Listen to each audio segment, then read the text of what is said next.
What's up, everybody? Welcome back to another live broadcast of the Engadget podcast. I'm senior editor Devendra Hardwar. Today, I'm joined by senior writer Sam Rutherford. Hey, Sam. Hey, how's it going? Hello, and podcast producer Ben Ellman. Hey, Ben. I finally got a haircut. Oh yeah, Ben got a haircut. Congrats, everybody! It's still like a very flowy, very fun. So I can't see the back. Do you still got the the partial mullet going on? I think they cut in a little bit of a partial mullet, even though I didn't ask for it. This is a non-consensual mullet. They're just I think they saw what you had going on before, and they're like, "All right, we got to keep this." got to keep this party in the back. Got to keep it going. Thank you all for joining us. We just got our Surface Pro and Surface laptop units, the new Copilot Plus stuff. So Sam and I, we're going to be doing some Q&A. And honestly, it's been a really light news week too. So I think we'll field some questions from you in the chat. Welcome everybody who's here this morning. I see Mark Dell. I got your question, Mark Dell. We will talk about that. Hello. We've got Lord Buckethead. We've got Reddy Gaby Waby.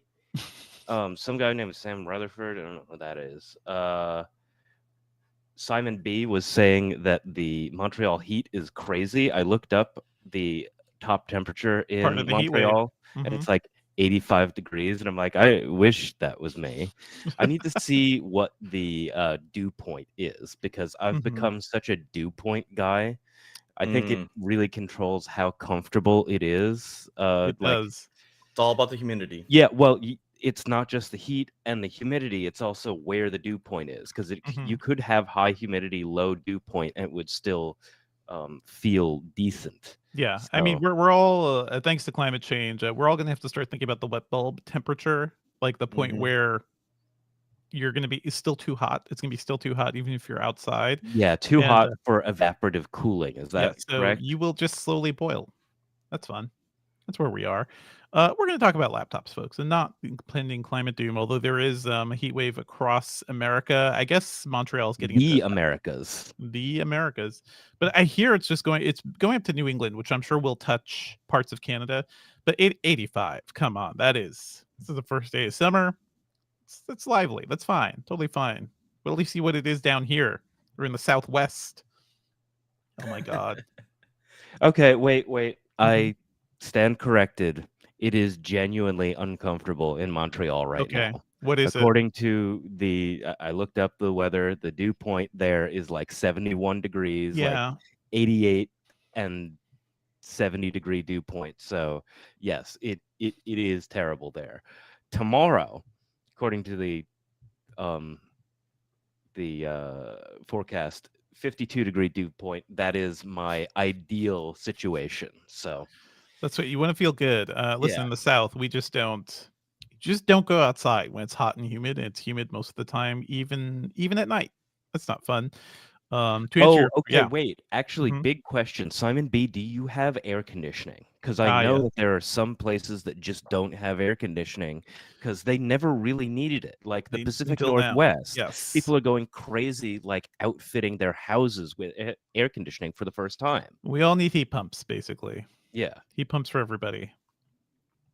To answer your question, Markdell, I'm always answering emails, or at night before the show, I also spend some time like looking at news and just prepping show notes and stuff. So you caught me. You caught me at like midnight looking at emails. All right. Hello, everybody. For new people here, we're going to be recording our podcast. And actually, we're going to run this as sort of like a live AMA session. So I want to hear questions from the group, and also Sam and I are also going to be talking about our first impressions of these laptops. And happy to say my first impressions are pretty good of the new Surface Pro Copilot Plus. So That it's gonna be really it's happening, like, for real. Yeah, what was I saying? Mhm. Oh, that's just like really heartening. Like, how Mhm. many times did it take Microsoft to get Windows on ARM good? I will talk about all that.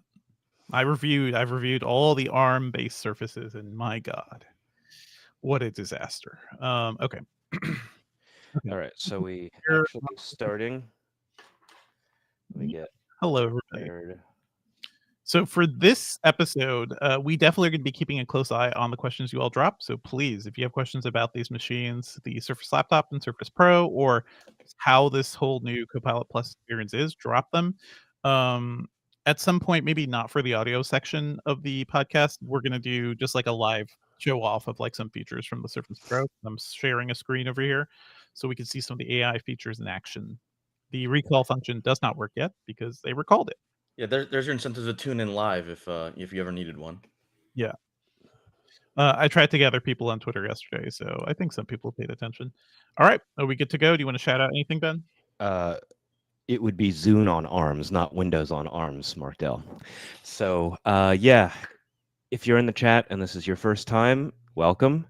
What we do is I'm going to count down from 3. At the end of 3, we're all going to make a sound. You can clap your hands or snap your fingers. And if you want to put clap or snap emojis in the chat, that's always fun to see. Then we're going to do a little bit of silence. That's for the audio version of the podcast. And then we're actually going to get into it. So I'm going to be logging questions. We're not going to be able to answer live all the time, but believe me, I am looking. So counting down from 3, 2, 1, and some silence. Hit the thumbs up button. Let other people see us while we're doing the silence.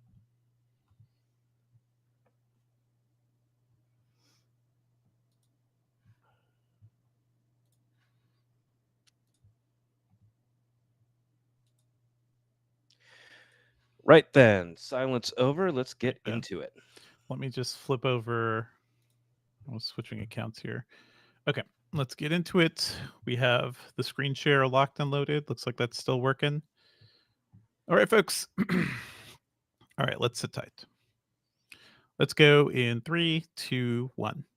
What's up, Internet, and welcome back to the Engadget podcast. I'm Senior Editor Devendra Hardwar. Joining me today is Senior Writer from Engadget, Sam Rutherford. Hey, Sam. Hey, how you doing? Doing okay. I'm doing okay because we finally have some Copilot Plus PCs. Sam has the Surface laptop. I have the Surface Pro. And we've just started testing these things. They came in kind of late, and we're just kind of like trying to get a review out as quickly as we can for both of us. But we've got some impressions here. We're going to be taking some questions from our live stream. So that's kind of the first step. Kind of a special episode for us because it's a pretty light news week. But yeah, if you join us Thursday mornings around 10:30 a.m. Eastern on our YouTube channel, you too can participate and ask us questions, see us show off some gadgets. We'll show off some stuff live from the Surface Pro. So if you're listening to this in audio form, go back and watch the video because you can actually see us test out some features and show off the hardware too. As always, folks, if you're enjoying this podcast, please subscribe to us on iTunes or your podcatcher of choice. Leave us a review on iTunes. That's always super helpful. And drop us an email at podcast@engadget.com. Question for you, Sam. What was your first impression upon tearing open the Surface laptop? So right away, I think it's good they didn't mess with the design. The design was never the issue for the surfaces. They're very beautifully crafted, and opening up. And this is gonna sound like kind of silly, but it's like it functioned exactly like a Windows 11 laptop is supposed to. It just And works. Yeah, it just worked, and that was like, hey, this is actually kind of an improvement from previous attempts at Windows on ARM. And so it's right away, it seems like they, Microsoft has nailed all the important aspects. Battery life so far seems very good. Performance is very smooth. I'm still kind of, wanting to test, how far you can push it. But what Qualcomm has been saying about the Snapdragon X Elite chip, it seems a lot more believable. I have, a lot more faith in this new chip than previous, the HCX versions of that. Oh my And God. so, yeah, it seems like maybe Microsoft and Qualcomm have kind of really put it all together for, this new attempt at really pushing Windows on ARM. It is, I kind of feel the same way, right? Like, I just got done, basically doing a quick review of the Surface Pro 10 for business, which Mhm. was just a straight up chip upgrade over the Surface Pro 9 stuff. And I was reminded, I like the way the Surface Pro feels, but there's so many things that annoy me about it, like the kickstand and everything. That's all still here on the new Surface Pro, but there are a few things that make this whole experience a lot better. First of all, like, you feel that this chipset, I have the Snapdragon X Elite in mind, is just fast. It kind of feels like when I first started testing, the M series MacBooks, like the MacBook Air and the first MacBook Pros that had it. Everything is fast, everything is zippy, it boots up quickly, it certainly wakes up from sleep, like, almost instantly, which is nice. Battery life looks really good, and I think mostly coming like, I feel so burned, Sam, having reviewed the Surface Pro 9 with 5G with that weird, like, the HCX Or even chip. the Surface Pro X before. That was supposed to be like a Oh really my big god. coming out, and that thing did Yeah. not deliver.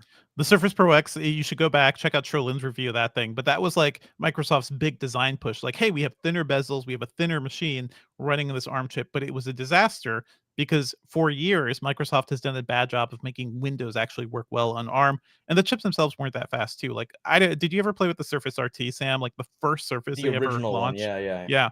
Um, that I remember after the launch event, like, this seemed like a really cool idea, kickstand, sort of hybrid tablet, laptop PC. But the Surface RT was a disaster because it ran a really limited version of Mhm. Windows RT, And the which app couldn't ecosystem wasn't there there at was no all. app ecosystem, right? It couldn't run any older apps. There was no emulation. There wasn't even emulation, I think, when the Surface Pro X launched, and then they eventually added that, but it Mhm. wasn't very good. Like, even with the last Pro 9 5G, everything felt slow. Even running Chrome felt crummy. Like, Right, it you just you felt could like feel the system crawl if you were yeah. doing something that wasn't native to ARM. It just felt like using a bad, slow computer, and worst of all, for that computer, you also have to pay, like, an extra 300, $400 to get it over the typical Surface Pro.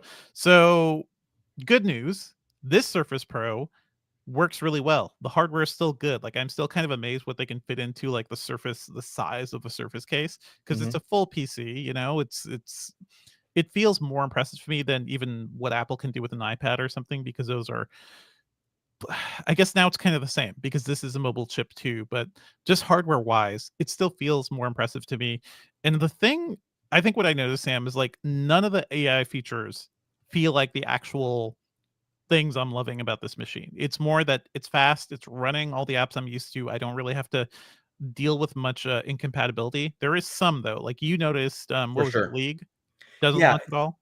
Yeah, so, one of the I play, League of Legends, like, with my wife, pretty frequently, so that's one of the first things I tried installing, and it's really frustrating because you can go through, you can install Hmm. League just fine, it installs normal, even though it's definitely not an ARM native game, and then when you try to actually play, you can't. And it's not because League itself doesn't run, it's because Riot's anti cheat system Vanguard needs kernel level support. So they ask you, hey, go restart your system so it can install the Riot anti cheat.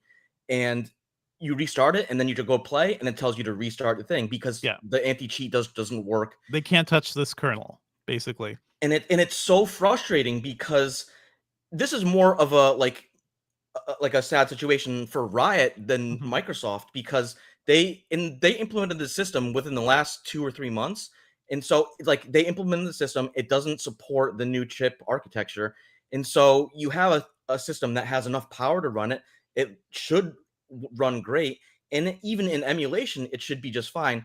But because of Riot's anti-cheat system, it doesn't work. And this is actually something that a lot of games with anti-cheat protocols are going to suffer from. So more of your competitive games. I think you mentioned Fortnite doesn't quite work right either. Fortnite doesn't work at all. Like there was a story yesterday from the Wall Street Journal that Samsung put a warning up on its website about Copilot Plus PCs that Fortnite won't even launch. But this was a known thing. Like Fortnite does not support ARM processors on Windows because you have to run it through the Epic launcher, and it's also using anti-cheat, and it doesn't even try to launch. It's just like, hey, we don't support Windows on ARM. Sorry.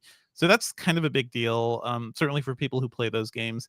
That stuff can be updated. Like those developers, maybe Epic will play nice with this stuff eventually. But there are also reports that some Adobe apps also don't launch. So there is still some of that. But I think, like, at least from my typical workflow, I was launching like most of the apps I use. Really, it's only Evernote is the one that's emulated from x86. Everything else, like Spotify, Slack, and all those, Yep, and even Chrome. the big apps, even Photoshop, Lightroom, those are supported. So all of your major stuff just seems to play pretty nicely, and even when it's not native, it still seems to run pretty fast. It feels pretty good. Let's take a quick break here. Sam, can you bring your mic like in front of you, because you'll sound so much better if you have any room. Yes. Yes, you will sound so much better when we do Okay. that. Okay, I'll go from here. And I did try out some of the AI features as well. The big one, of course, was recalled by Microsoft because of glaring security holes that everybody questioned them about, and it took them That's a sort of the long reason time. why we're kind of playing catch up on the reviews, is that they made some changes to recall. It's now only gonna be available if you're a Windows insider. I believe is what at least initially. Yeah, And several so weeks that from now too. It's not even soon. Yeah. Mhm. So we have not had a chance to test recall. I did see the hands-on stuff with it, and it looked fine. But that security stuff, it's like what we were talking about with Apple's intelligence, all those announcements. Like Apple at least thought a little harder about privacy and actual concerns people would have, that security professionals would have. And Microsoft just like totally, they were just like empty brain over here, like with a lot of these potential issues. So I did try out the co-create feature, which I'll demo on the live stream in a bit, which where you can do a little doodle and then type some text and it'll make some images for you. It's fine. Like it's the images aren't that great. Honestly, it's not as good as like describing something into ChatGPT, and I'm still left with the questions like, what the hell do I do with this thing? It's not like the Genmoji stuff that Apple is showing off, where you're like, oh, you can make a fun thing based on a friend's face and like have a use for it. It's just like a crummy AI picture. Okay, fine. Yeah, Yeah. to me, it feels like more of a bonus. And there's Yeah. some weird situations where there's a new feature called Image Creator, and it's Mhm. available in Paint. But if I go and look at it in Paint, I'm looking at it right It now. doesn't work. It doesn't work for me at It least. doesn't work. And then there's Uh-huh. also like a counter, like you can only use so many prompts, and I'm seeing that go down, but I'm pressing it, and like the Uh-huh. results are weird. But the funny thing is that if you go into the Photos app, there's also a tab for Image Yeah. Creator, and it works way better in the Photos app than it does in Paint, which is like, and it doesn't seem to be like there's a token limit Mhm. for the version in Photos. And then so it's all like there's some weird just kind of like Yeah. incongruities where you have the same thing, it's got the same name, but they work differently depending on which app you're using it in, and that's a Yeah. little weird. That's it, clear like a sign that this is all coming in hot, and that Microsoft was really working on this stuff like Right. very recently and And has to not Microsoft's fully credit, fleshed it like out. there is a big like yellow preview tag on the button. Sure. So like yes, it's very clear that this is still like a work in progress. It's a weird thing to see on like shipping hardware. Like it's sort of like the Gmail beta label, which was, and Google did that for a lot of its products. Like, hey, there may be issues, but we were testing out some new stuff here. In Windows, it feels like a bit of a cop out, I guess. I guess if it worked better, I'd have less of a problem with it. The one I really like, I don't know if you've tried live captions yet, Sam, but that is a really cool feature where once you enable it, your computer will just basically caption any video that's playing, and in many cases, translate language to English. Hmm. The translation stuff is okay. It's like it reads like bad subtitles to me because Right, right, right. I was playing some like anime videos and like comparing subtitles to the like Hmm. incoming translation, and it was really messy at times. So it's not like a miracle product, but it is cool. It's really for people with like hearing impairments. I do think like Right. that'll be a really And you can useful often get feature. just Mhm. enough from those transcriptions Yeah. or the translations that you can at least understand what's going on. It's not going to be super elegant, but you're getting the basics down, mostly correct. Yeah, so I'm working on my review of this thing. I've tried. Oh, I did one benchmark that I was able to run. I don't know if you saw the score, Sam, but can you pop over to our benchmark database? Sure. Just look at the score I put down for PC Mark 10 on this thing and tell me what you think about that. I mean, if that's the case, I mean, that's double pretty much anything else that we've tested recently. Yeah. Or maybe like, not between 50% and double the score. The score is 12,615 points in PC Mark 10. The fastest PC I've seen this year, which was the Framework Laptop 16, which ran a really hot Ryzen chip, was 8,129. So this Surface Pro got a higher PC Mark 10 score than any laptop we've seen this year, and by a significant margin, by over 50%. That's wild. I did double check like Qualcomm's what they were expecting from when they initially announced the Snapdragon X Yeah, Elite, and that's pretty on target for what they in were. line. Yep. That's insane to have that come out of the super thin laptop tablet hybrid. I'm just glad that like those numbers are living up to the claims, because that was the big thing, is like Qualcomm was talking a huge game about, hey, we have these new Orion architecture. We bought a company a couple years ago to like, completely change how we build laptop chips for ARM. And so it's really good to see, hey, Qualcomm kind of did it. They totally did. What was the name of the company that they bought? Was it was it Nuvia? I think Nuvia. It was. Nuvia sounds right. Yeah.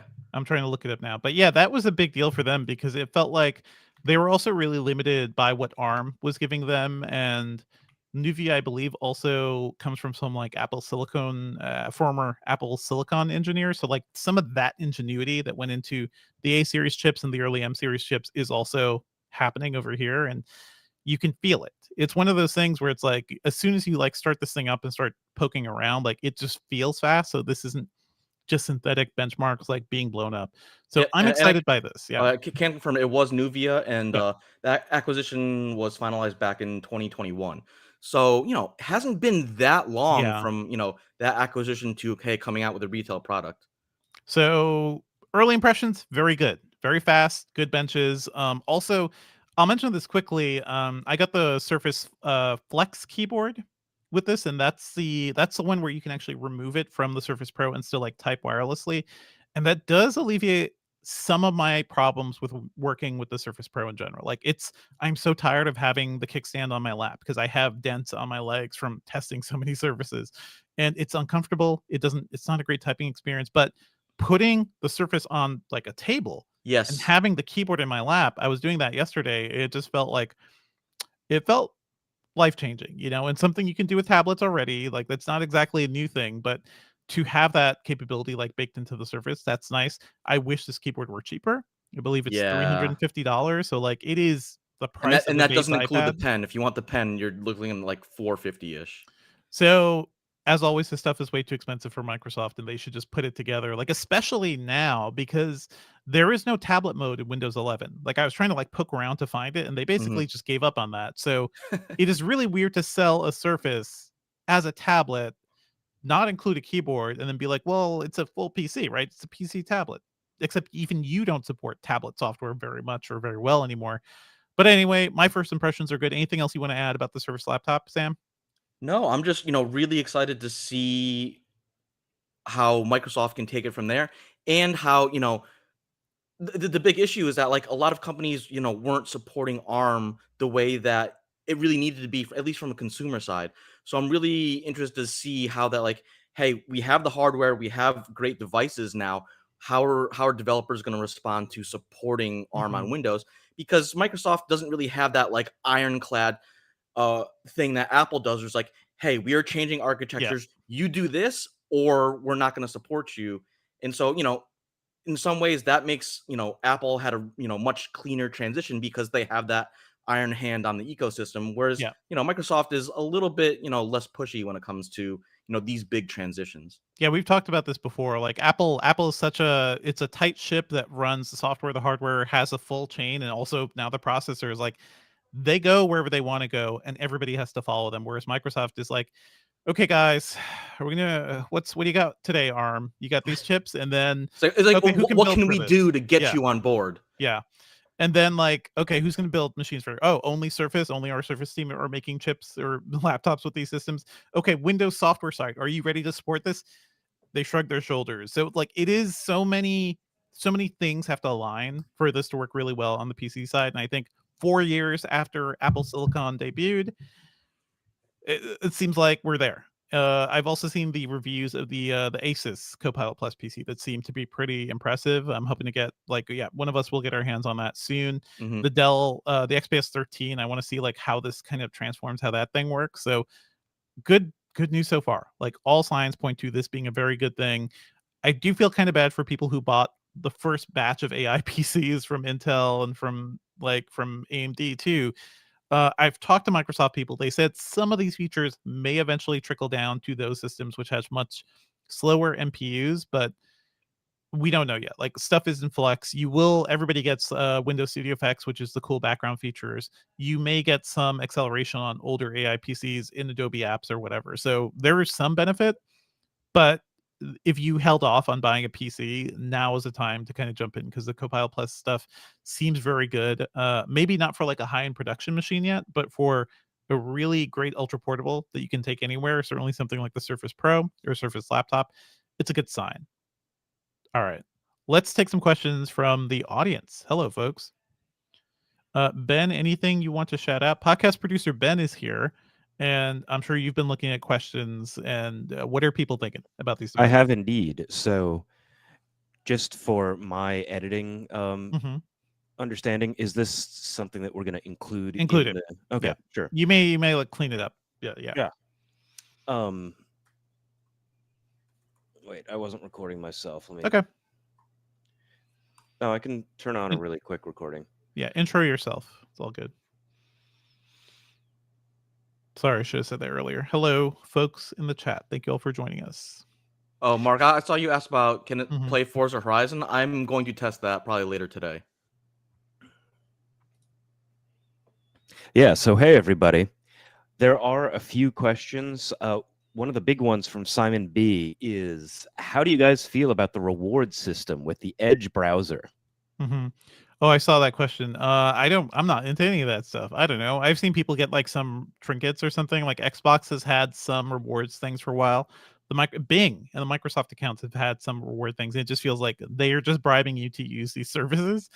I don't care about the rewards. Have you touched them at all, Sam? Yeah, it's like, and Google does this too. There's like a Android rewards thing that I would, and it's like, it's good if you have like, it's more of like a discipline thing where it's like, do you have like 30 seconds out of your day to go do these like very simple prompts, and then you can get some imaginary points, and then maybe in a year or two you have enough points to like buy an app or something. You get some free labor from kids basically and teenagers. So yeah, I mean, if you have the drive to like do that every day, that's cool.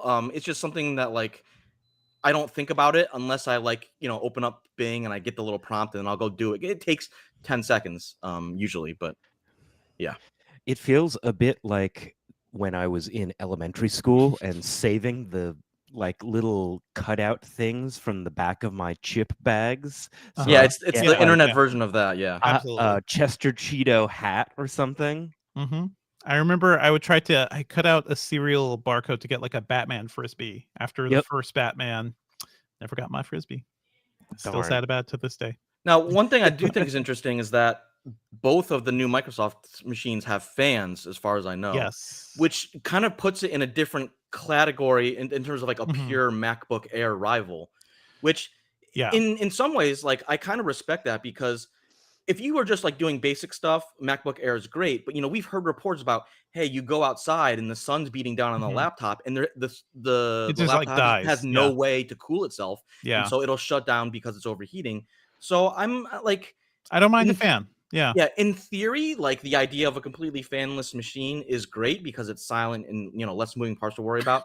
But I think as like a general work machine, I think having that on there is good. So I'm that's one thing I like to work outside. Yeah, like I've used the MacBook Airs all over, but certainly I think it was like last year when I went to WWDC, and like you're outside and the sun is on you, and like it just starts to get a little freaky. Having a little fan in there that can kick in is nice. I will tell you all, I was installing like 3 games at once, so like sucking down maybe 500 gigabytes or no 300 to 400 gigabytes of like data all at once. and yeah, the Surface got toasty. Like the fan kicked in. It wasn't super loud, but it was like, I am working here. I'm working to get all this stuff in quickly, and it did load pretty quickly. Remind me again, was this in the sun or not? A bit outside and a bit inside, but basically once I got inside and was like next to my router, like it was just like sucking in data. So the SSD was doing a lot of work, the wireless chipset was doing a lot of work, and I could hear the fan. It was noticeable, but it wasn't like noisy or loud or anything. It was just like a pleasant hum. Yeah, You because got to move that whenever air we out. talk about ARM ultra portables, Yeah. I think about that story you tell from, was it a WWDC where you were sitting in the That's sun what I'm saying. with a Yeah. fanless MacBook Yeah. and it just like quit on you because it got Yeah. too hot? That was last year. It was such a pain. Any other questions we want to So Dude tackle? Named Charlie said rewards for your data in relation to like reward system for Edge browser. Yeah. Dom Larry said here in Australia, the Flex keyboard and pen is $7.99 AUD. Don't do it. Australia, No. I'm so sorry. Australia I'm gets sorry. screwed so badly on like Australia gets extremely pricing. screwed because everything needs to get there on a boat.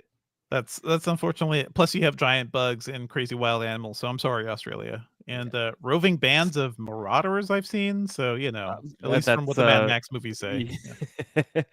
Yeah. Then we have like Chirag Aurora, who Mhm. says, "Can we run Ableton? What do you think? Can this situation run Ableton, or can we do a quick Google to see if I'm not a music Ableton guy, has, so that is not the thing I released thought of a initially. like Ableton on ARM situation?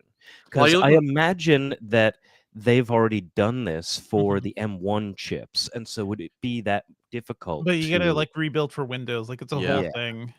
It is a whole thing. While you're looking that up, Mark was Yeah. asking, he was having issues on like, couldn't install certain Game Pass games. I There is no believe Game my Pass on these computers because if you launch the Xbox app, it just shows you cloud streaming. That's right. weird. Yeah. And so you got to look at two things like, like the game streaming works just fine. And then if you download games from like the Windows Store, it looks like Microsoft, from what I can tell, is doing a better job of labeling which Hmm. games are and are not supported. Unfortunately, a lot of them are not, but you will go in and you will see some games that are. So Yeah. that's one thing I want to dive into more and see, like, what's the Yes. percentage of like games that like, hey, work fine, or Hmm. just don't run at all. I was thinking they were just blocking entirely because when I launched the Xbox app, that's normally where I go to look at Game Pass releases. Hmm. There's no Game Pass section at all on these systems. It's just cloud streaming. But if you go through the store, yeah, you should technically Right, be able to get the like the games there. general Microsoft Yeah. store, you get a little bit Yeah. different information. I did so I installed Steam and I got a couple games going. I have not been able to play anything yet, but I did run 3D Mark a couple of times, and actually I have the stats on that too. And 3D Mark, like, it's fine. It's better than the Intel XE stuff has been. Hmm. Running 3D Mark Wildlife Extreme, I got a score of 6,430, which was on par with the HP Spectre X360 16, a 16-inch computer, so it was faster than that one. Yeah, faster than a lot of like the Intel Arc graphics we've seen this year. Certainly not as fast as like Nvidia stuff, but impressive for a system of this size and this slim. Yeah. Jonathan Anderson says, "Let me know when this silly Game Pass thing comes to Nintendo. Until then, Zelda." We'll get to that. We'll get to that. Actually. Oh yeah. And Simon B has another question, which is there cloud streaming that's any good Yes. from Microsoft? Yeah. Yeah, literally Actually, the Xbox cloud streaming, which I think some of the best cloud streaming, to be honest. And there so are. Yeah. this almost makes you wonder, is like, is this part of Microsoft's strategy? Because Mhm. hey, they've been pushing cloud streaming for a long time, and so the cloud streaming works just fine. And so maybe Mhm. like this is their solution to like, hey, you want a game? If you pay us a little bit extra money, you can play all your games in the cloud. I mean, that's been part of the pitch for a while, but I don't think because there have been reports that the network has also been like slow to launch and stuff for people, so maybe they don't want it to Hmm. get too popular. But yeah, like the ability to just like sit down and play a game on any laptop as long as you can log into a web browser is fantastic and is a good thing with a system like this where you don't want all that hardware maybe inside your laptop. But you have good internet, you want to play some games. I could see that being a thing. Yeah. Lord Buckethead asks, does Doom run? Well, if you can stream it, then yes, of course Doom runs. If you can stream it, anything can run. If you stream it, anything is possible. That's how this works. You'll be able to play the new Doom. What is the Doom Primeval? The Middle Ages. Doom, yeah. The Dark Ages. The Dark Ages. What a good title. Quick thing on this Surface. This is the first Surface with an OLED screen, and the screen looks fantastic. And the speakers are very good too. So like, I've been using this as sort of like, I just want to do a little writing. I'm going to go to bed, like just lay down in bed, rest my back a little, but I can still like watch stuff. The speakers are surprisingly good. So yeah, I think overall I'm feeling like good. The hardware generally has been, you know, top notch from what I can tell. Yeah. Okay, so I think we should put a finish on this segment. Yeah, and I will screen share. Let me put a finish on this, then we'll do some stuff just for the live stream. Yeah. Okay. All right, I think that's it that we have for questions today. But you know what, folks? I always want to like answer this stuff. So you can drop us an email at podcast@engadget.com. I'm in the middle of my review. Sam's still working on his, but we definitely want to answer your questions. So send us some and we can answer them in the next episode. Okay. Okay, let me switch cameras around for a second. I made a custom situation. All good. So hold on. Ooh. You're gonna main screen or like, yeah. Because you could do 3 plus the laptop big. Yeah. Okay. Well, I'm actually just gonna do 2. Okay, that's fine. Either way is fine. Yeah. I wish this was easier. We're using Video Ninja to deal with our stream stuff, folks. So that's always fun. Okay, I see you still, Ben. I also wish I'm not sure why, but there's no OLED display option for the laptop. Good. It is weird that the laptop, at least on the business side, didn't get the better webcam either. Like these have like 1440p wide webcams. I don't know if that Surface laptop did.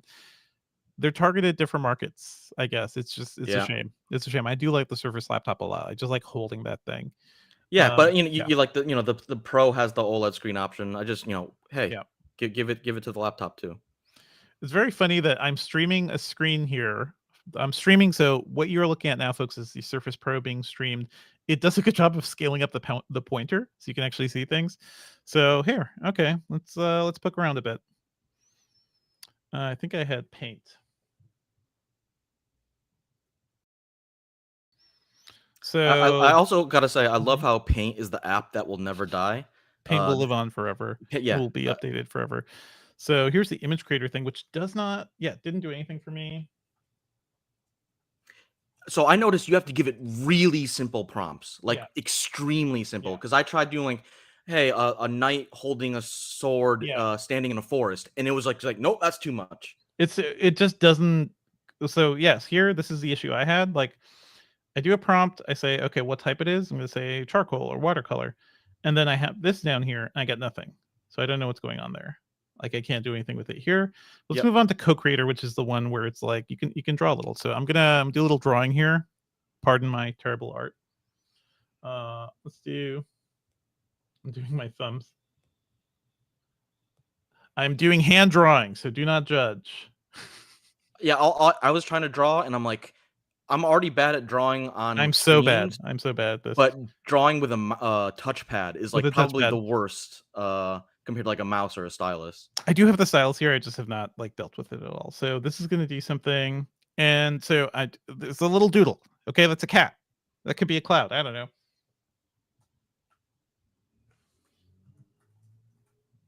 I'm going to prompt a cat lounging on a cloudy day. So that's why I typed in. In Co-Creator, the Co-Creator window does some stuff. And this is literally, I can make this a little bigger. This is literally a cat on a cloud. No, that's feedback. It's literally a cat on a cloud. You could change the creativity level. If you make it more creative, it gets a little It's a big cat on a cloud.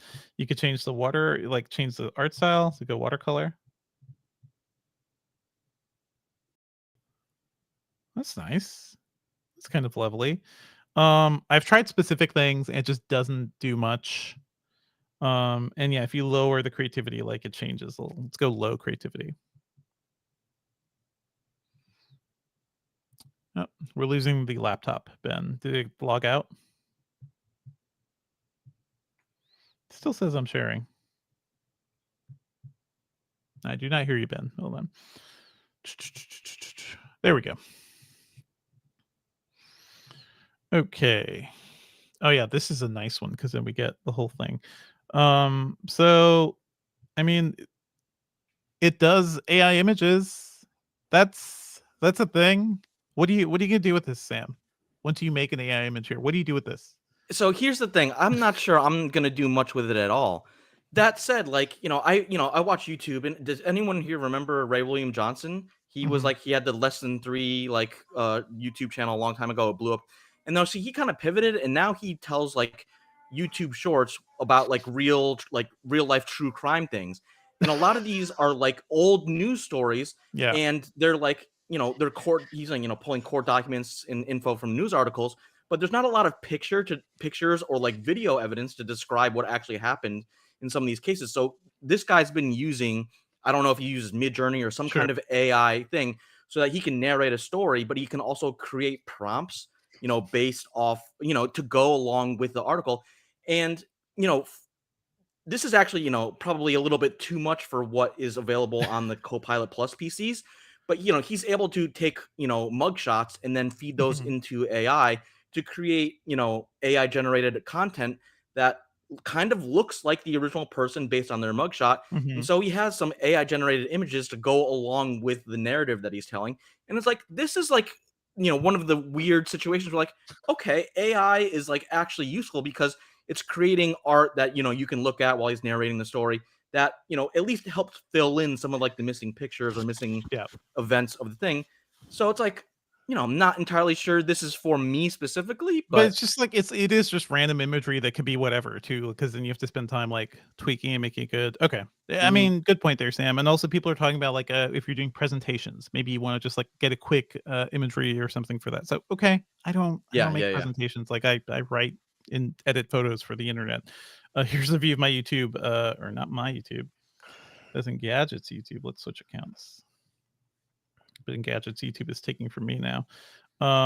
So it's my YouTube. Let's do I thought I had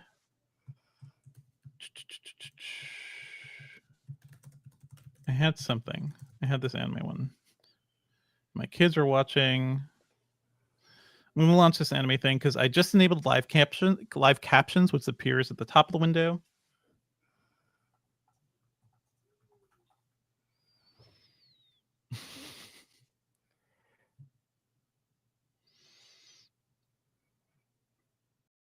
Okay, I'm gonna launch this.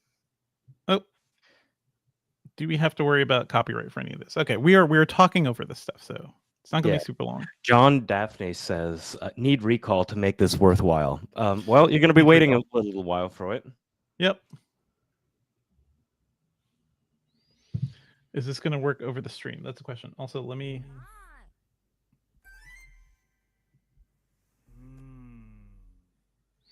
Let me also mute myself on this one.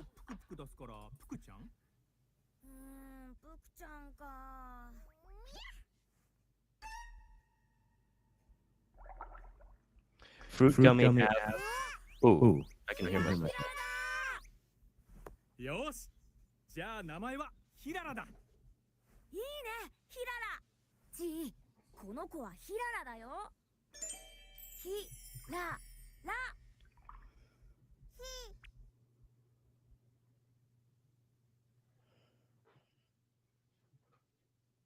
Okay, you can talk now. I had to basically enable the audio on the speakers so live captions would do its thing because it's actively listening to audio. Yeah. So you could see like, hey, it was doing stuff. It was doing some translation. but it wasn't fully matching like the subtitles. Fruit Gummy asks, can it give live captions for sound it hears from a mic? It could be good for presentations also, and kind of an accessibility thing. I mean, Teams has done that for a while too. Like that's the features they've been selling on Teams, but now this is like system wide. No matter what video you play, you'll get something. And I'm not one of those people that need subtitles on all my freaking videos. Like that is a scourge. I do not condone it, but I know a lot of people do it. My wife has started doing it, so it's like it's one of those things where I'm like, I see what's happening. I can actually hear the audio. But if you're one of those folks, or you have the accessibility needs for it, then yeah, this is perfect. This is just like sitting up here, cool little audio. All right, I'm gonna stop. There's nothing else. There's no recall because they recalled it. They're gonna work on that. Beyond that, like this is a fast little computer. I could run it. Let's see if this actually shows up in the stream. So I'm going to run Steel Nomad Lite, which is a new 3D benchmark tool. And this isn't like the heaviest duty one, but it's doing stuff.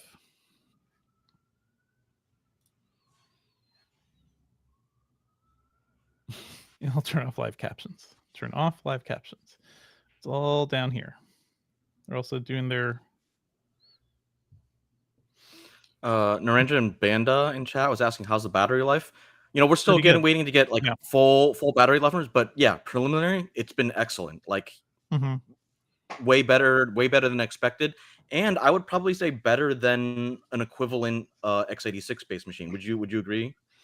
Oh, most definitely. Like, good God, the latest Intel and AMD systems like have not been great with battery life for functional stuff. And I was like downloading a ton of stuff, setting up like Windows to work really well for me, just the way I normally do. And by the end of yesterday, I was still at like 40%, even while after doing a ton of work. So it feels just as light and efficient as using like an M series Mac, basically. Yeah. Because and then he asked another question. Can it compete with an Asus ROG G14? No. And so no. And so I think that's one thing that like maybe we weren't clear about. But if you are into gaming and you are like gaming is one of your primary concerns, the new Copilot PCs are not it. Like they don't have discrete graphics. Game compatibility, like we were talking about earlier, is just not there. And so if one of your prime focus is gaming, this is not it. This is more a general productivity machine, your everyday workhorse. And then hey, if you want to play a little gaming, like after work is done, some stuff will run, but it's kind of it's a little spotty right now, hit or miss, depending on what specific titles you're actually talking about. Good points. Yeah, if you want to stream a game, you can stream a lot of games. If you want to play like something really light, like a 2D game or like a Metroidvania or something, I think it'll be fine if it actually launches. But these things are going to be running through an emulation layer. Like these just aren't. This is not the stuff you want to get if you want to game. Like if that is your focus, get the Zephyrus G14, which is still a fantastic laptop. Just won't be the best for like battery life. So here we got some. We ran the thing. Frame rate not great. 58 FPS. And you get what I like about here is that you get some features. So let me see. Normally I get like temperatures and stuff, but I'm not seeing that here. That's weird. So without recall and everything, would you say that this is just like a pretty solid Windows PC? That's basically going to be my review, is that the AI features are the least like compelling aspects of this. What is great is that they're hella fast, super battery efficient, and like it just feels like a usability upgrade just for using Windows and for doing PC stuff that Apple did 4 years ago. So it feels like Microsoft. So you can still say some things about this, which is like Windows on ARM actually works this time, but all of the whiz-bang stuff that they were talking about in the announcement for this is not available yet because they didn't. Well, at least recall privacy concerns. The paint thing is, live captions is, and they're slowly going to enable more features. Studio Effects is here too. But it's more like those are nice to have. Maybe for some people, they're bonuses more than like those are the reasons why you're buying. You're buying it because you want something that's fast, has a nice design, good quality hardware, good quality components, and has definitely above average battery life. For sure. All right, I'm going to stop sharing the screen, Ben, so you can flip us back to 2. But this is cool. It is nice to be able to just like show off a screen. Show off the system. Okay, we're going to keep going, folks. I hope you all in the chat enjoyed that. Maybe we could do more of this if we had some time. It'd be crazy if a future Steam Deck ran on an ARM chip, says Mark Dell. I mean, the Nintendo Switch runs on NVIDIA Tegra hardware, which is based on ARM. So there you go. It would be crazy. Yeah. What I think mostly I'm just like fascinated. Like, I love this competition. I love that Qualcomm's like, hey, we did it. Finally, we bought a whole AI chip company. We made this happen. And now AMD and Intel are like, okay, we really gotta step up our chips. And we will not see the same battery life with Lunar Lake or the new AMD chips, but they're gonna try to be more powerful. Competition's good, and we all win because of it. Some people talking about the emulation work, and I think that will get improved, and that will be like, if you look over on the Apple side, like Rosetta 2 does a really great job of just like, hey, even if things weren't designed for this specific, architecture, it does a good job of handling it. And I think once Microsoft gets a little bit deeper into that, now that they have what is like significantly more stable and performant, platform to really iterate on, I think hopefully this is like kind of ground one for like, hey, the transition to Snapdragon on Windows has actually arrived for real this time. Absolutely. I think that's a good thing. Okay, let's go on to other news, okay? Okay. All right, let's move on from all this Surface stuff. There was a Nintendo Direct this week, which I think came as kind of a surprise. We didn't get much of a heads up that was happening. But a few things we want to call out. New Zelda with starring Zelda. That's good. The Legend of Zelda, Echoes of Wisdom. How do you feel about this, Sam? Because I've been waiting for this game for a long time. I'm incredibly excited. So it's kind of similar art style that they used for the Link's Awakening remake, which is I great, by the way. absolutely adored. I think it looks incredible. Yeah. And then obviously starring Zelda, where she's the main protagonist. Link gets kind of disappeared right in the beginning, and that's fine. It's like I think everybody has been really interested in to see like the series of the franchise is Legend of Zelda, and it's been how many years until she gets to like really take center stage. Every non-gamer, every parent has been like, "Oh, you're Zelda, right? That little guy running around, that's Zelda. It's the Legend of Zelda." No. And then on top of that, like the idea that like she just she doesn't use a sword. She has this new Echoes ability where she can basically capture like the essence of like inanimate objects, like chairs, beds, whatever, but also enemies. Really, brings a really interesting twist on the traditional like Zelda game style. I do wish they gave her just like a regular weapon. I don't think it has to be a sword, but like I kind of want to just see Zelda run around and bonk people on the head with like a giant hammer or something. Maybe but we'll get something like that. It does. We've only seen a little bit from like the teasers and the preview. So like hopefully she has her wand that makes echoes, and then she gets a little bit of melee action in there too. I'm kind of like. I think a bad interpretation of this is like it's almost like they're saying, "Oh, girls can't use swords, right? Of course, a girl can't use a sword." And that reminds me of comments from the Shadow of Colossus creator, who I love his games, but he did say something weird at some point. It was like, "Oh yeah, girls can't go on adventures like that." That's why his games are typically about young boys trying to save people. That's bad faith. I'd say here what's interesting is that it is a really interesting mechanic.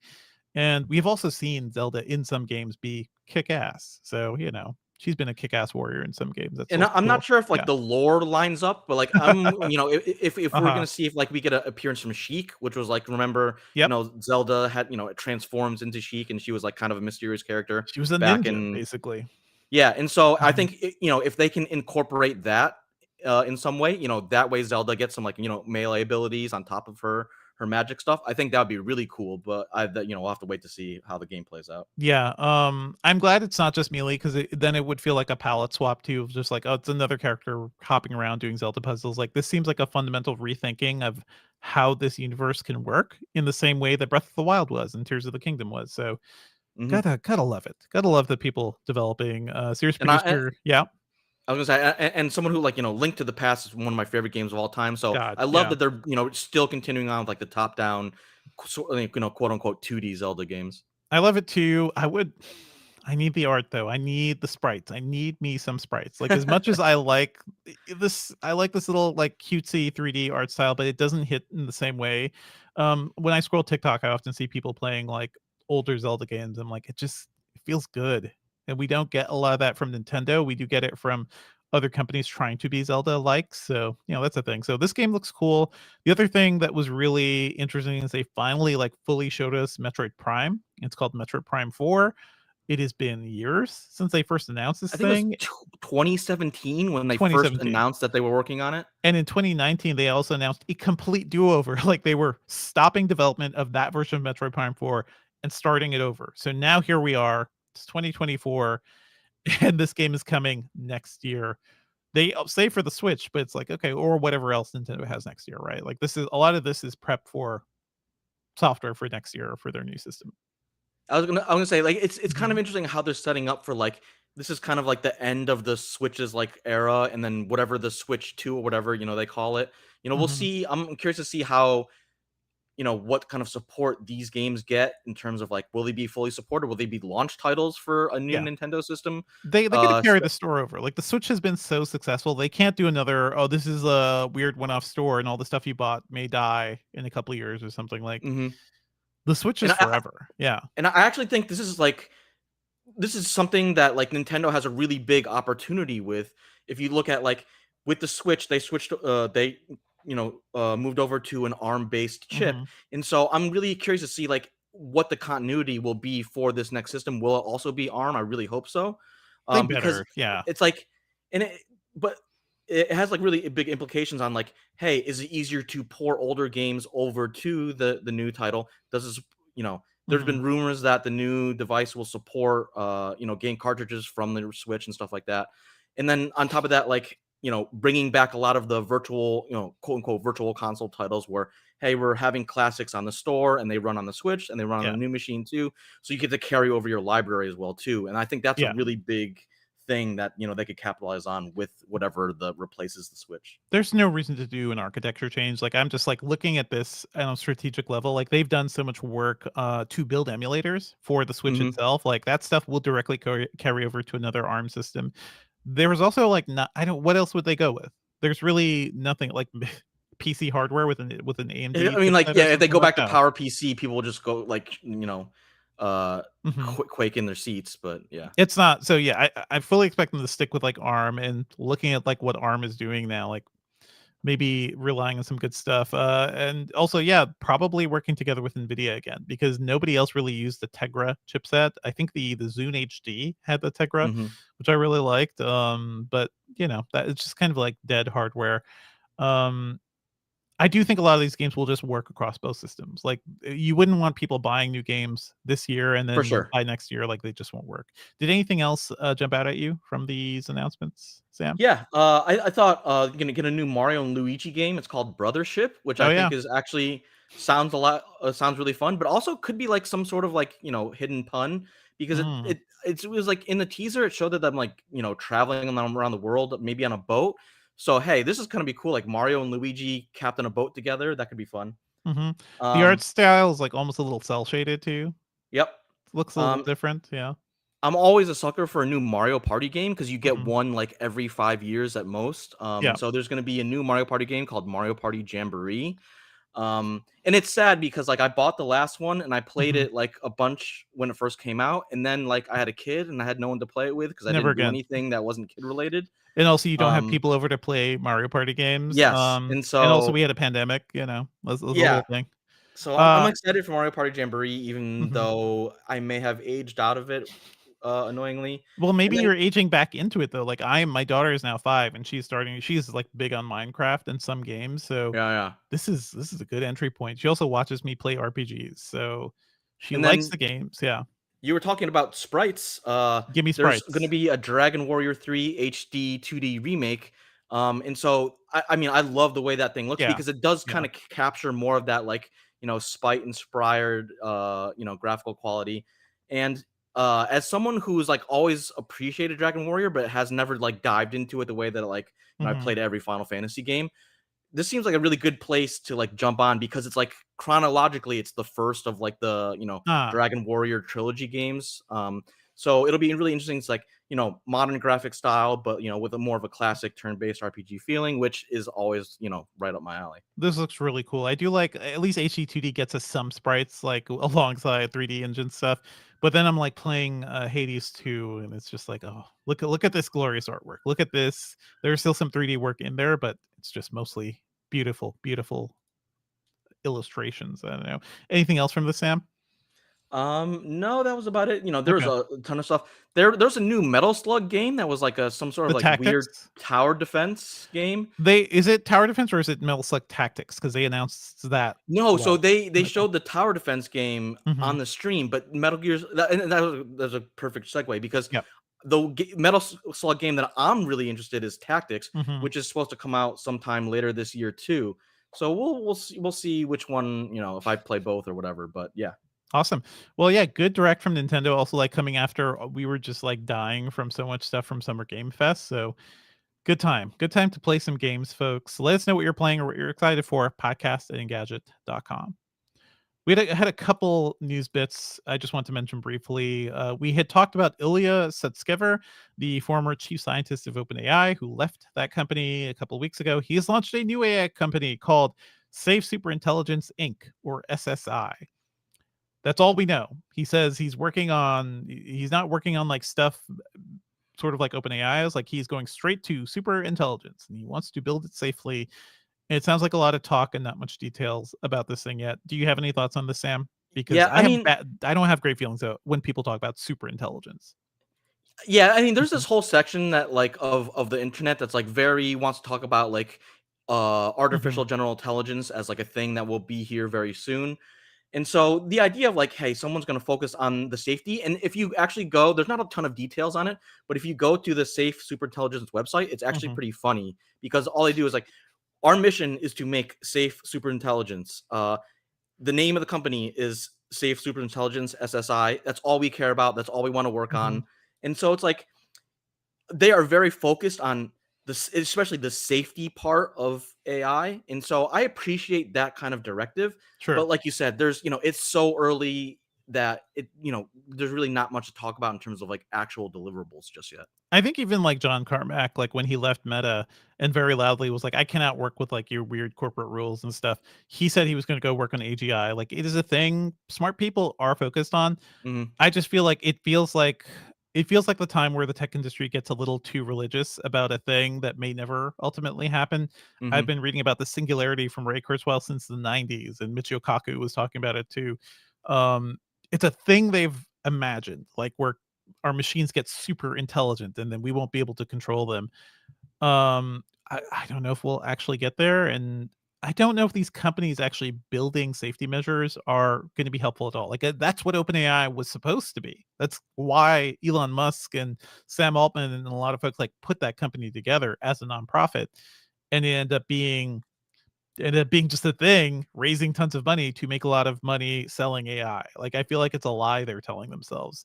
But yeah, I don't know. It's weird. We were even talking about this. We didn't even cover the story to Engadget because there's like no detail here. He's doing a thing called Safe Superintelligence, and we don't know what that thing actually is. So to me, that is like a nothing burger, at least for something we'd write about. Something I do want to talk about and kind of shows like the immediate dangers of AI is perplexity. And Wired just put up a piece called Perplexity is a Bullshit Machine. If you've not heard of Perplexity, it is sort of like an AI search engine type of thing where you'd put in queries and it will just like answer them. The CEO calls it an answer engine, but what it really seems like what's happening is like it's using different AI engines to basically answer your questions, but also it's sort of scraping. It is both scraping the internet and scraping websites and text, and then sending that to the AI engines, and then sending a response to you. And Forbes had reported that they were basically just like straight up copying their reports. Like if you asked a question about an article, like it will just repeat the Forbes article at you with very little attribution or unclear attribution. So people have been mad at this company for a while. I think somebody, I don't know if it was Forbes, but they had said like Perplexity is working on a licensing deal after they started stealing their stuff. And they have made some small changes to like call out attribution a little bit better or make it more prominent, or better yet, like cite their sources and link back to where they're getting this info from. But this all seems like a very much like a company that they did a thing without thinking about the consequences of the thing that they made, and now they're trying to like fix all the problems with the thing that they made, and it's like, I don't know, maybe you should have thought about that a little bit harder before you opened it up to like, just users out there. It's sort of like the thing tech companies do. Like people, you may not have noticed like what happened, like how Uber and how Lyft and a lot of these companies like rose to power, but a lot of it was just by saying, "Hey, we're going to deploy this thing, which is using tech. Oh, you have local laws about how people handle taxis or things like that, or shared transportation. We're going to ignore those entirely and just Right. do our It's thing." the Yeah. mentality of like, we're gonna disrupt stuff by breaking things and fixing it later.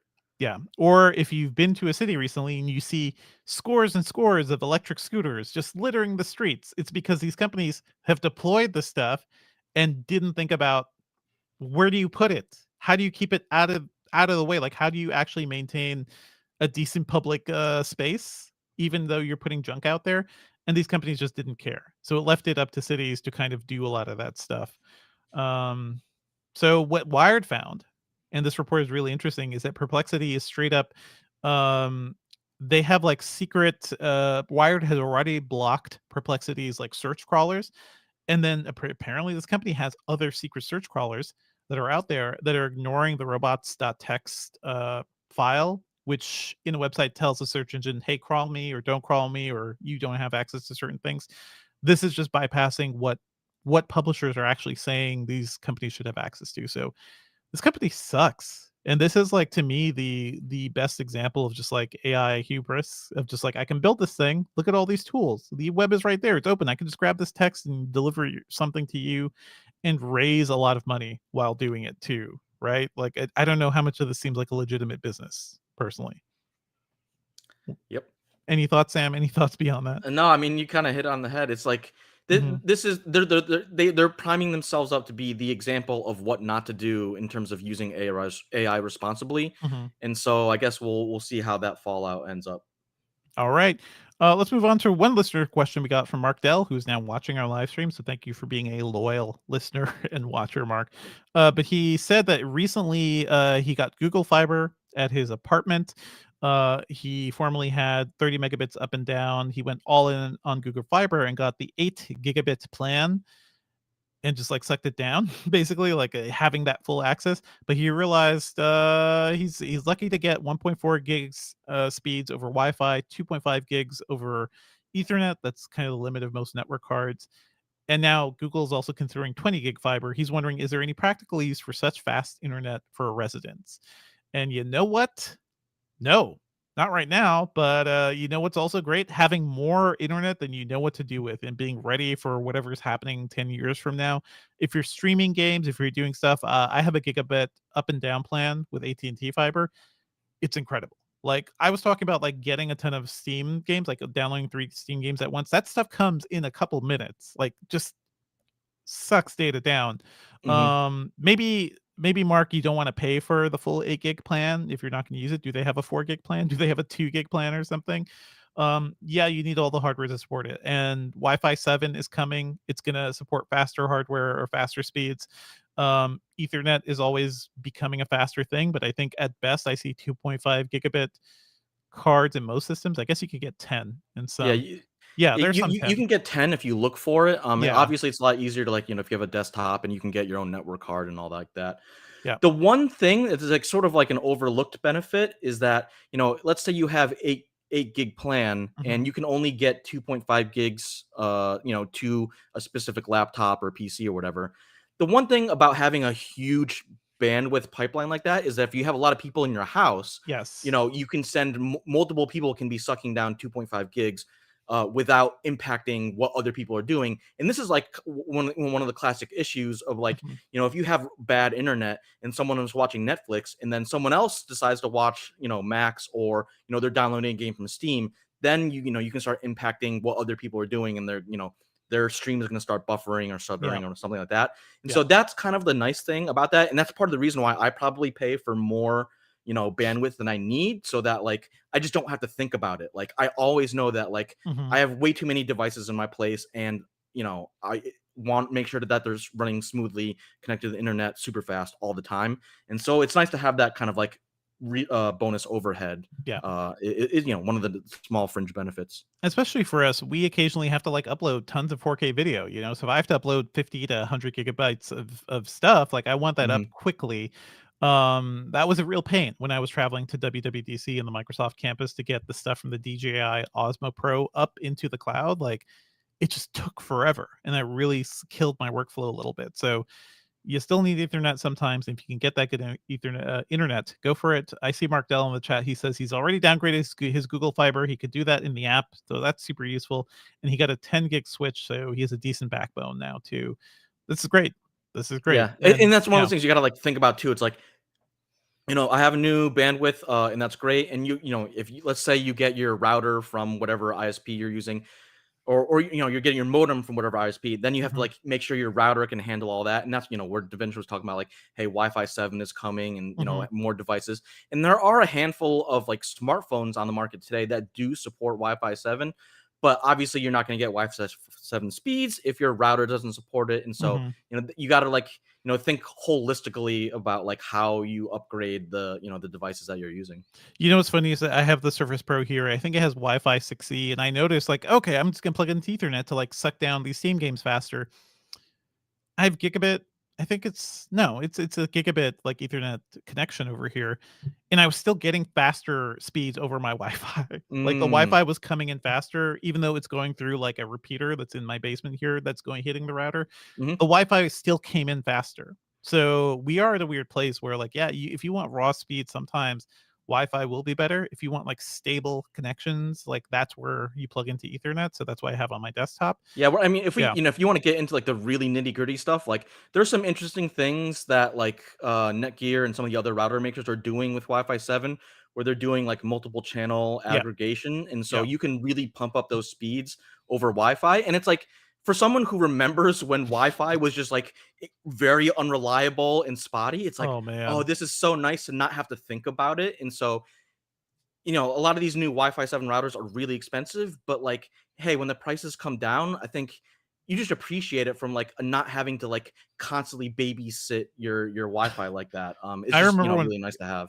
I remember when Wi-Fi like barely supported a room. Like, oh man, like I was the first person to put a Wi-Fi router like in my dorm room, and I had to like hide it from IT and all this stuff.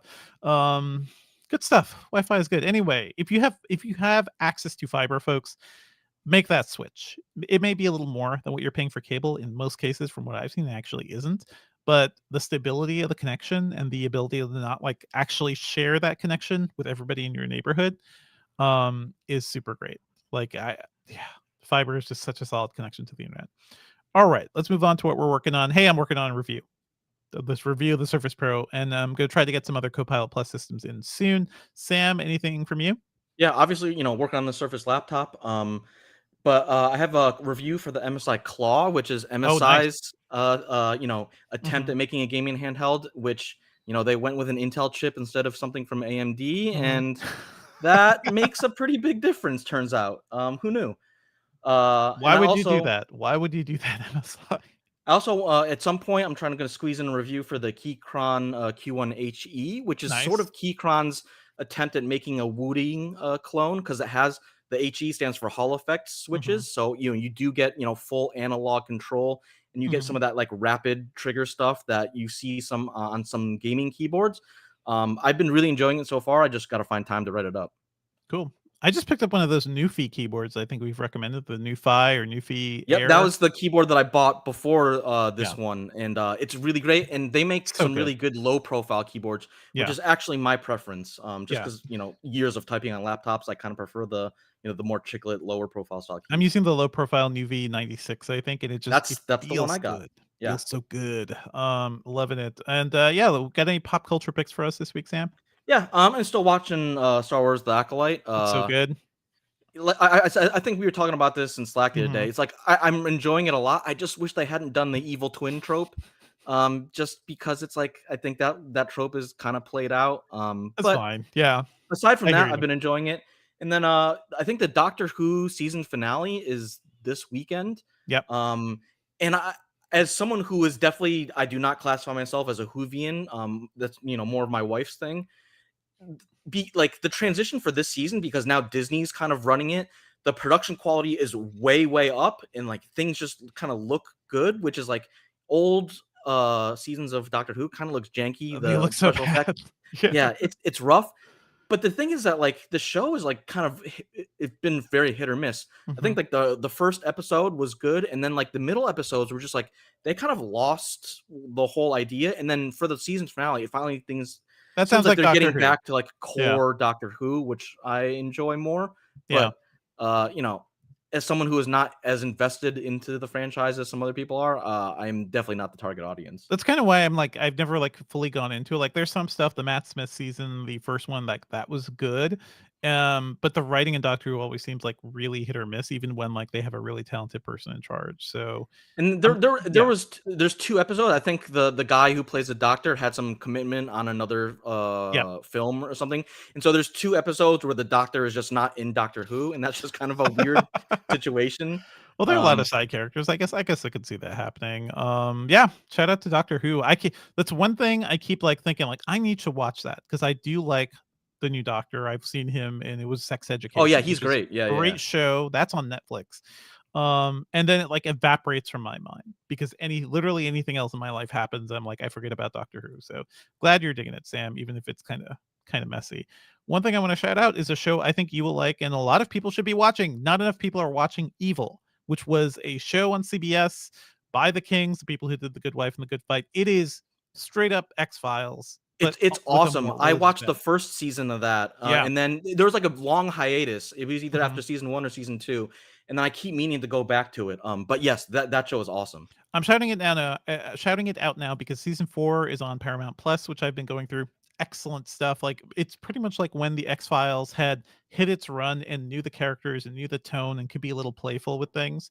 The show is about a trio of people who are out to investigate miracles, basically, but they're it's led by a priest played by name is escaping me right now, but he was Luke Cage. Mike Coulter. Mike Coulter, yes. And there's also a tech guy who's a total like skeptic, played by Asif Manvi, and a therapist who is just like looking at the human psychological side of things. It is X-Files, but it's also like these folks are basically working for the Catholic Church to do this too. But it's not like a preachy religious show. It's using religious iconography to explore weird supernatural stuff. I think it has a lot of fun with that.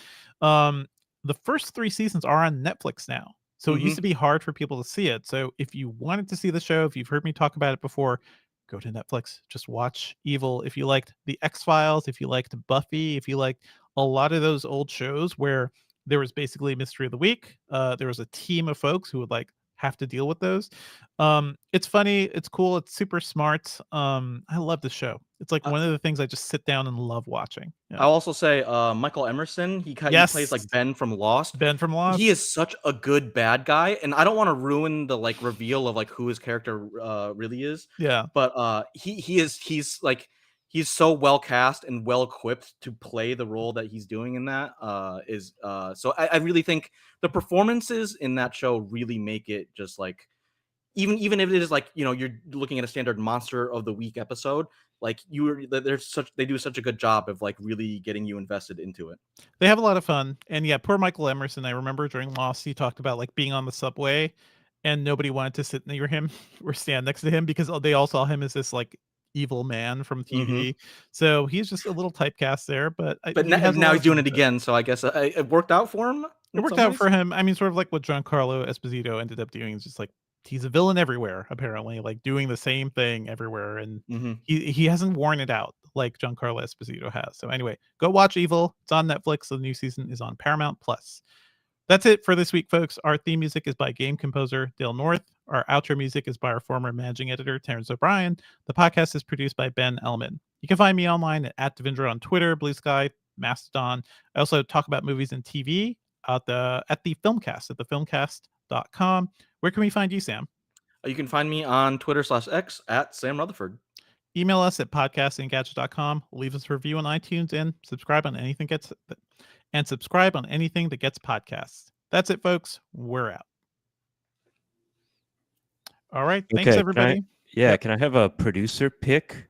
Because I just saw a great documentary this past weekend called Flip Side by Chris Wilcha. He directed this like really successful kind of like documentary about office culture in like the late 90s, early 2000s called The Target Shoots First. And then after that, he just like did commercials for a long time. And he was like, man, I'm annoyed at myself. I thought I was going to be a big documentary filmmaker, but like Judd Apatow like invited him to the West Coast to like do like a documentary about stuff. I think his movie Funny People. And so he was like, I need to like look after my growing family. He moved his wife and his 2 kids all the way out to LA, and he's like, all right, I need to like focus on like providing for the family. So he's like, man, what have I lost like not doing documentaries? So he's out with a new documentary called Flipside, and I'm looking at a review from The Wrap that says Flipside is about a record store the way Moby Dick is about a whale. It's more so. The initial idea was that he wanted to do a documentary about the record store that he worked at when he was in high school, called Flipside Records, in like a small town in northern New Jersey. But then he also talks about all these other documentaries that he started and didn't quite finish. And one of them is about like Ira Glass's dance show that he did like weirdly. Who wants to see Ira Glass from This American Life? Break it down with the soft shoe. But he did a dance show that went on tour in like 2015 or 2016 or something. That ended up getting shelved. There was another thing where he did a little documentary about a really well-known jazz photographer, and that didn't go anywhere. And so he was able to bring all of this footage together about the record store, about these couple of other projects, and make it into kind of a look at, how life is what happens when you're busy making other plans. And I thought that it was going to be kind of depressing about like being crushed under the weight of like your unfinished projects or something. But it ended up being like a really nice appreciation of like, yeah, I did some other stuff, but like I was able to let this documentary cook, and it's honestly better for having the like long perspective that it does. That's cool. So definitely go try to see Flipside. It's more likely to be on video on demand than it is anywhere. Like you're gonna have to look for an art house cinema somewhere in your. I'll try to check it out. Like I don't begrudge people doing like movie or doing commercials in general to survive in Hollywood. Like that's how David Fincher and a lot of his like crew, they started propaganda films, I believe, which is, it exists only to make commercials. And that's how those folks can take their time and like make projects when they really want to, because they're making money from commercials. So that's how who directed Moonlight? Barry Jenkins, Barry Jenkins also had a commercial company. And when Moonlight popped off, he sold his stake in the commercial company that he was doing. Also, I was thinking from like the perspective of Chris Wilcha, and from the perspective of someone who's, done some jobs where, it's like kind of interesting, but it's not like, feeding the soul exactly what I want to do. You are able to experiment with like equipment and plugins and all of that stuff, doing just the day in, day out, like lunch pail sort of job. Music videos and commercials. Like that's what exactly. Yeah. So what if you were a full-time documentarian and you shot B-roll in like a really creative way or something, but it didn't end up like working with the tone of the rest of the documentary? That's a really costly mistake if docs are your only job. But if you get to play around with equipment because you're also shooting commercials and stuff, then you know exactly like what camera you want to get or what kind of rig you want to use for the time when it's really critical to make sure that you're using the right equipment. Yeah. Who's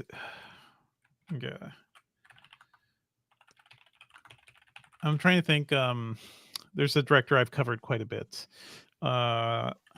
Steve. And we've talked to him a couple of times, but he basically has like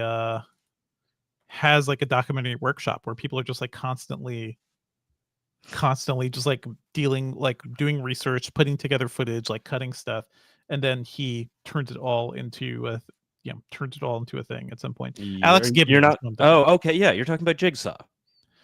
Talking about Jigsaw. Oh yeah, the Alex Gibney thing. That's Alex Gibney's. Yeah, and Jigsaw has also like gone into podcasts. So yeah, I have a lot of nice things to say about Jigsaw because they employ some of my friends. But yeah, it is just like it is a warehouse of people doing research and like documentary stuff. Yeah, it's cool. Doing and honestly, that's not a bad way to do it too, because like I was just saying, some documentaries really benefit from cooking for a while. And so if you can have like kind of a studio model where you're working on stuff that comes out pretty consistently, but also it's not like a terrible thing to put something down for a while and just like let time work its magic and see what footage appreciates and how the story plays out, I think that's a really good thing to do. How's chat doing? Sorry folks, chat's doing well. We were talking about the difference between Luke Cage and Johnny Cage. Johnny Cage, Mortal Kombat. Luke Cage, Marvel. Yes, Luke Cage, Marvel. Also good show. I miss that show. Apparently, do you know that they're working on a Street Fighter movie and that keeps getting delayed? I heard that they were. I think that the people that they initially had chosen for that, they were indie directors, and I'd rather they not do that. I'd rather indie folks try to do their own projects for a while, because the director of Minari is doing Twisters, and I don't feel good about that. The fact that they're trying to reboot that franchise made me very sad. Yeah, money in the bag, sure. But also, wait, is it though? Because it's like it's probably gonna do really well. Yeah, the people who like that movie are like, I guess like that's sort of our Top Gun, demographic, right? Top Gun was the biggest movie of several summers ago. Nobody wanted Top Gun 2, and yet look what happened. I guess. I just for me, Top Gun and Twister are not in the same league, and so like I don't think they're gonna. I just don't think they're gonna have the same draw. Like Twister was like a big crowd pleaser hit in the 90s. Yeah. Oh, for sure. It's just like in terms of like aging, in terms of like, I just don't know if it holds the same appeal that it did back in the 90s. But hey, maybe I could be wrong. I mean, we still have hurricanes. We still have tornadoes, don't we? So why not? Yeah, but what if there were two at once, Ben? What if it was a dual tornado? Two tornadoes at the same time sometimes. But it's funny because we're dealing with so much tornado damage, and this movie is coming that's supposed to be like a big action movie about tornadoes. People are talking about the old Street Fighter movie. Listen, not a great movie, but that was like my peak Jean-Claude Van Damme fandom for me. So as a kid, that movie was everything. Also, Raul Julia was amazing. That was his last movie, right? It was his last movie. He was dying, like he was basically close to dying, and like you could see that in that movie, but he still like gave his all. So it has a place in my heart, even though it's terrible. So speaking of Twisters, I remember reading an article that compared Glenn Powell to the brother character from This Is Us. I don't know if there's anything. Know that reference. Okay, so like, that was something that I was watching with my parents. I used to watch living with my parents during the pandemic. This Is Us, actually a great way to get familiar with. Oh, I wish I remembered his name because this would work out really way better. Milo Ventimiglia? No, Sterling K. Brown. Yeah, no, it was a great way to get to know Sterling K. Brown. We all love Milo Ventimiglia. Come on, well, heroes. Yeah. But yeah, Sterling K. Brown. Sterling K. Brown, like right before he like really exploded into becoming like more of a movie actor. He was in American Fiction recently, and he's so good. He's so good in everything. And I'm seeing just from the cast list on Twisters, Tunde Adebembe is in Twisters, the singer from TV on the radio. It has a good cast. It looks like a lot of fun. And it has Glenn Powell, who's like on his rise right now. So I've been following Glenn Powell since Everybody Wants Him. So I loved him in Hitman. Hitman was fantastic. This is his moment. Go for it, dude. Also, speaking of video game movies, we didn't mention this before, but we finally got a date for the second Super Mario Bros. Movie coming in 2026. Okay, it's gonna make a ton of money. I like the last one. So I'm here for it.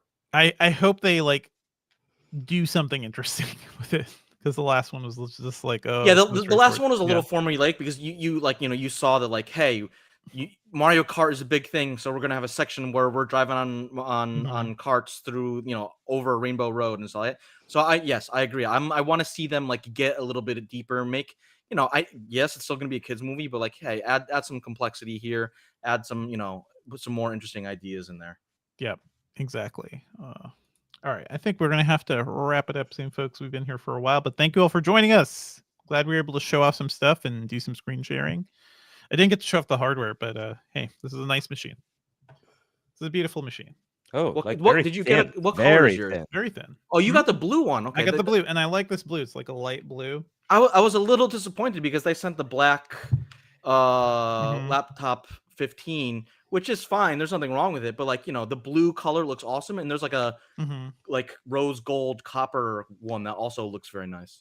It is thin for what it is, and just every time I hold this thing, I'm like, ha, Microsoft made this? Microsoft, of all companies, made this like beautiful piece of like PC hardware. This has not really changed since the last few Surfaces, but it's good. It still feels good to me. And so does the Surface laptop. Yeah. All right. All right. Yep. Thank you, everyone. Devendra does OBS. I do the camera switching. I was particularly proud of the making good the job. Screen share bigger, but yeah, that's really all I did. But chat, you know what? You are one of the big things that powers this. You make us smarter. You ask really good questions. You remember stuff that we forgot. So thank you for being here. So I think we'll see you next week. All right. Thanks, folks. We're out.